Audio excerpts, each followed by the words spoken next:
हिंदी साहित्य की दुनिया में एक ऐसा नाम है जिसे कोई भूल ही नहीं सकता, मुंशी प्रेमचंद। उन्हें एक टाइटल दिया गया, उपन्यास सम्राट। सोचिए जरा, कितना बड़ा टाइटल है ये।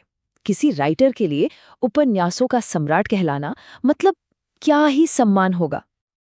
तो सवाल उठता है, आखिर कौन थे ये सम्राट? इस टाइटल के पीछे का इंसान कैसा था? क्या थी उनकी कहानी? चलिए मिलकर पता लगाते हैं। तो आज हम उनकी पूरी जिंदगी के सफर पर चलेंगे। सबसे पहले जानेंगे कि ये उपन्यास सम्राट आखिर थे कौन। फिर देखेंगे उनके शुरुआती दिनों के संघर्ष को। ये भी समझेंगे कि कैसे धनपत राय प्रेमचंद बन गए। और हाँ, ये भी कि उन्होंने अपनी कलम से समाज की तस्वीर कैसे खींची और आखिर में क्यों उनकी विरासत आज भी इतनी जिंदा है। तो चलिए शुरू करते हैं हमारे पहले सवाल से। कौन थे ये उपन्यास सम्राट? देखिए, उन्हें हिंदी और उर्दू लिटरेचर का कह सकते हैं कि सबसे बड़ा स्टोरी टेलर माना जाता है। और एक बहुत ही दिलचस्प बात पता है क्या है? उनका असली नाम। हम सब उन्हें प्रेमचंद के नाम से जानते हैं, पर उनका असली नाम था धनपत राय श्रीवास्तव। नाम कितना साधारण है ना? पर शख्सियत बिल्कुल असाधारण। कहते हैं ना कि एक राइटर जो कुछ भी लिखता है वो असल में उसकी अपनी जिंदगी का ही एक आईना होता है। प्रेमचंद के साथ तो ये बात 100% सच बैठती है। उनका जो शुरुआती जीवन था वो बहुत मुश्किलों भरा था, और वही मुश्किलें उनकी राइटिंग की, उनकी लेखनी की बुनियाद बनी। तो देखिए, उनका जन्म हुआ था 1880 में वाराणसी के पास एक छोटा सा गांव है लेमही। उनके पिता अजायब लाल पोस्ट ऑफिस में काम करते थे, लेकिन बहुत ही कम उम्र में उनकी माँ का देहांत हो गया।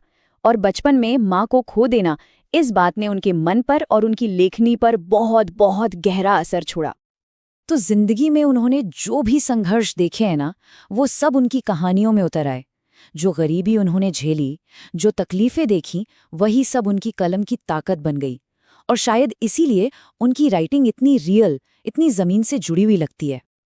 अब कहानी में आता है एक बहुत ही दिलचस्प मोड़, धनपत राय का प्रेमचंद बनना। और ये सिर्फ नाम बदलना नहीं था, नहीं, ये एक तरह से उनका लिटरेरी रीबर्थ था, एक साहित्यिक पुनर्जन्म। ये बात बहुत कम लोगों को पता होगी कि उन्होंने लिखना शुरू किया था उर्दू में, और उस वक्त उनका पेन नेम, जिसे तखल्लुस कहते हैं, वो नवाब राय था। तो नवाब राय के नाम से जब वो लिखते थे तो उनकी बातें, उनकी कहानियां ब्रिटिश सरकार को बड़ी क्रांतिकारी लगी। नतीजा, उनकी किताबों पर बैन लगा दिया गया। बस इसी के बाद उन्होंने अपना नाम बदलकर प्रेमचंद रखा और हिंदी में लिखना शुरू कर दिया। और इस नए नाम के साथ वो सिर्फ एक राइटर नहीं रहे, बल्कि आम आदमी की आवाज बन गए। तो सवाल ये है कि प्रेमचंद की कलम ने समाज को कैसे दिखाया? देखिए, उनका मकसद सिर्फ एंटरटेनमेंट नहीं था। उनका लिटरेचर तो उस जमाने के समाज का एक जीता जागता आईना था। उनकी हर कहानी के केंद्र में समाज की कड़वी सच्चाइयां होती थीं, जैसे कि किसानों की गरीबी, समाज में जो जाति पाति का सिस्टम था वो, और औरतों का दर्द, उनका संघर्ष। उनकी कुछ मास्टरपीस रचनाओं को अगर देखें, जैसे उपन्यास हैं गोदान, गबन, या कहानियां ले लीजिए कफन या ईदगाह।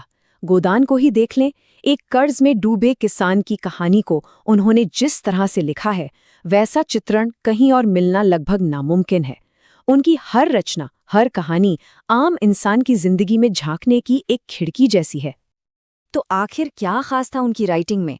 सबसे पहली बात, रियलिज्म, मतलब सच्चाई को जैसा है वैसा दिखाना, बिना किसी मिलावट के। दूसरा, सोशल कॉन्शियसनेस, यानी समाज को जगाने की कोशिश। उनकी भाषा इतनी सिंपल कि कोई भी समझ ले, पर असर ऐसा कि सीधे दिल पर लगे।